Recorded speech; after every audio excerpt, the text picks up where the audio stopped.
This presentation is to review data collected during Procedure 3 of Miscue analysis. The student assessed during this Procedure 3 is an incoming high school senior. Just to give you a little background information on the reader, she's 17 years old. She is diagnosed with autism. She was diagnosed at a very young age. She's part of the special education program and has been for most of her educational career. Her reading proficiency is considered to be at grade level, and she is able to recall and discuss most texts that are read in class. For privacy purposes, the pseudonym Maggie has been assigned to the reader. For the oral reading portion of Procedure 3, Maggie read an excerpt from Sheila Burnford's The Incredible Journey. I chose this text because I knew that Maggie loves animals and that she would rise to the challenges that this text presents. The sentence structure in the text is very complex, and some sentences are even close to nearly half a page long. It also includes some pretty challenging vocabulary. If you take a look at the text on this page alone, you can see how lengthy some of the sentences are. Specifically, sentence number 4 is kind of a better indicator of some of the text that she had to tackle when reading this excerpt. Although Maggie had a variety of miscues when reading this text, the most popular miscues seem to be in relation to the semantic cueing system, and particularly non-word substitutions. Before we start taking a look at the miscues that Maggie exhibited throughout her oral reading, I want to take a second just to revisit exactly what the semantic cueing system is and how non-word miscues are part of that cueing system. Just to have a better understanding of the semantic system, I wanted to take a closer look at this definition that was provided in the Goodman text. It states that semantics is the study of the meaning of words and phrases and how they relate to each other. And that includes words or vocabulary known by writers and readers. This is also an excerpt from the Goodman text that kind of helped me with my background knowledge on exactly what semantic miscues are, and that non-words specifically are semantic miscues. It tells us here non-words are semantically unacceptable, except in fictional name substitutions. In the text that Maggie and I worked on together, her miscues were, I believe, more with unfamiliar vocabulary than with fictional names. She did not miscue on any fictional names. After taking a look at the vocabulary component of the semantic cueing system, for the purpose of this presentation, I wanted to take a closer look at Maggie's non-word miscues. It seems as if most of her non-word miscues was because she did not yet possess the vocabulary that matches the complexity of the text, and she does not either possess or recall strategies on how to handle the unknown words. I find her non-word miscues to be pretty important because if she either doesn't possess the strategies or the vocabulary and know how to handle the situations where she encounters unknown vocabulary, she'll need those strategies to call upon. Maggie is college bound. I believe she intends to go to school at Blue River Community College, and she's very proficient with computers, and she wants to work in that field. And in order for her to be successful, she's really going to have to know how to tackle unknown vocabulary as she becomes familiar with the jargon that is specific to her field. Let's take a look at some of Maggie's non-word miscues. You can see here in line 2 where the text says that he was a tall, austerely pleasant man. There's a 9-second pause where Maggie is trying to figure out the unknown vocabulary, and she uses a non-word substitution, austri, and moves on. So as Maggie left the sentence, it read, "He was a tall, austere, but pleasant man of about 40, a bachelor and a writer by profession," so on and so forth. So the sentence was syntactically acceptable because it did sound like it made sense in the sense of language. It did sound like language, but the word itself did not make sense. So it was syntactically acceptable, so it was coded yes for that. But when it came to the semantic question, the sentence had to be coded in because it was not semantically acceptable. The YN coding was a pretty common coding found throughout Maggie's oral reading. There were some pages in particular where most sentences were coded with the YN coding. We're going to move forward to take a look at some more of her non-word miscues, and I will play a snippet of Maggie's oral reading so that you can kind of get a feel of what her non-word miscues sounded like. Lines 14 through 17 have quite a few non-word miscues, as well as some other examples of Maggie's miscues, most of which seem to be vocabulary miscues. We'll take a look. You can see where she says whip, whap, whiptered for whip-tapered tail. It's difficult to say. You can also see here on line 14 where she struggles with the word peculiar. This is a pretty good spot to listen to Maggie try to tackle this text. So I'm going to play a snippet for you to hear Maggie read. Translucent. Anyone accustomed to the rather peculiar points of the bull terrier beauty would have thought him a strange, if not downright ugly dog, with a naked, down-faced arch of his profile, his deep-chested, stocky body, and whip-turned tail.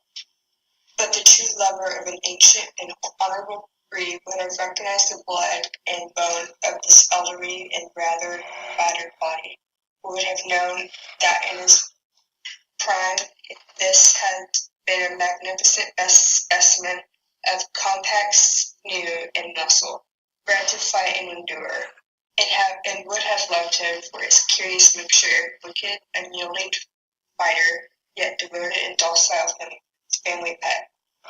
And above all, for the irresponsible air of sly myriad which gleamed in his little slant eyes. He twitched and sighed often in his sleep, as old dogs will, and for once his shabby tail with the hair back on the last joint was still.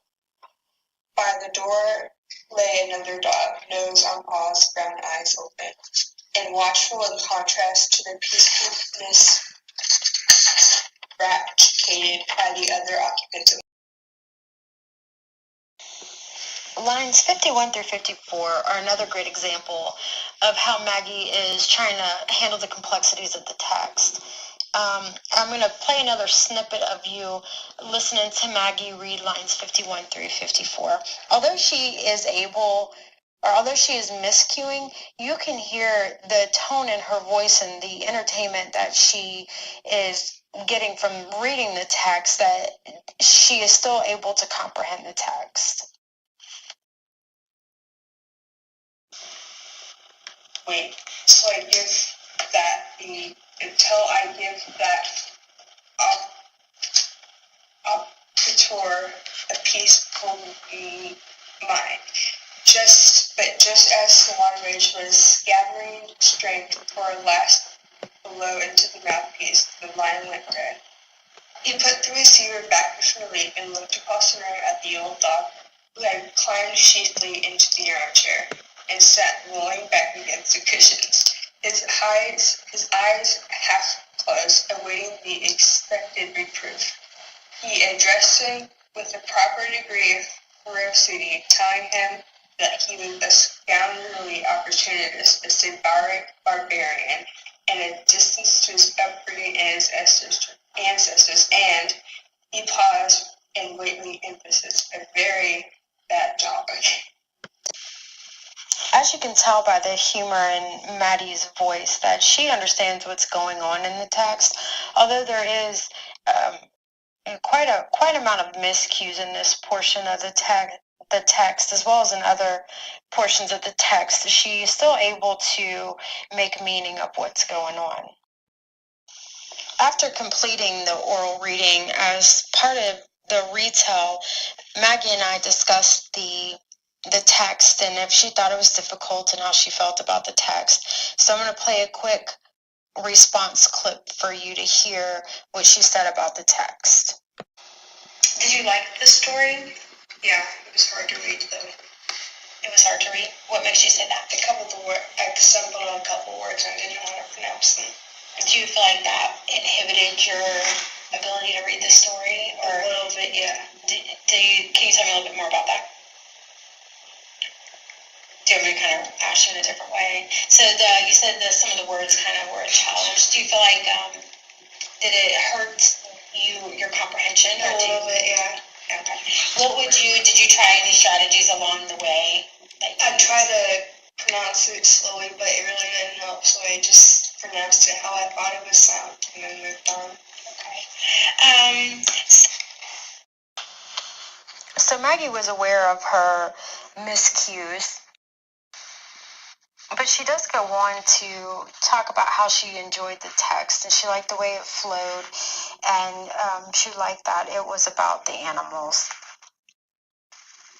I knew when I chose this text for Maggie that she would struggle a little with the author's craft, but I also know that Maggie's a proficient reader and that she would rise to the challenge. And she did, and she was aware of the strategies that she was using to help her deal with the unknown vocabulary, and I really appreciated that she was using her strategies and was not allowing complicated vocabulary to cause excessively long pauses in between words, which may further interrupt meaning. So after discovering Maggie's non-word miscues, I started to think about the ways that I can help Maggie build her strategies or give her some new strategies to use, and not just in relation to fictional text, but nonfiction text as well.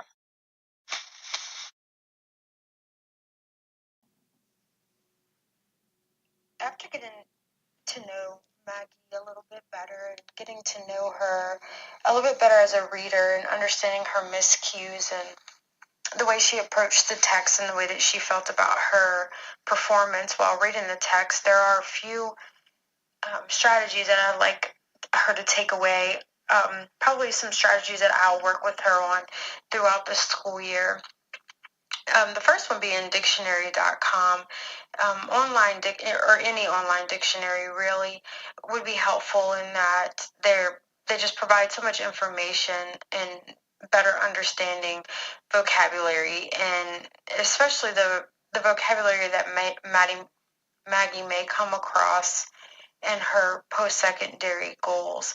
So having a better understanding of how a dictionary works and exactly what you're looking for, having the word pronounced for you, and so on and so forth would be a helpful strategy for Maggie.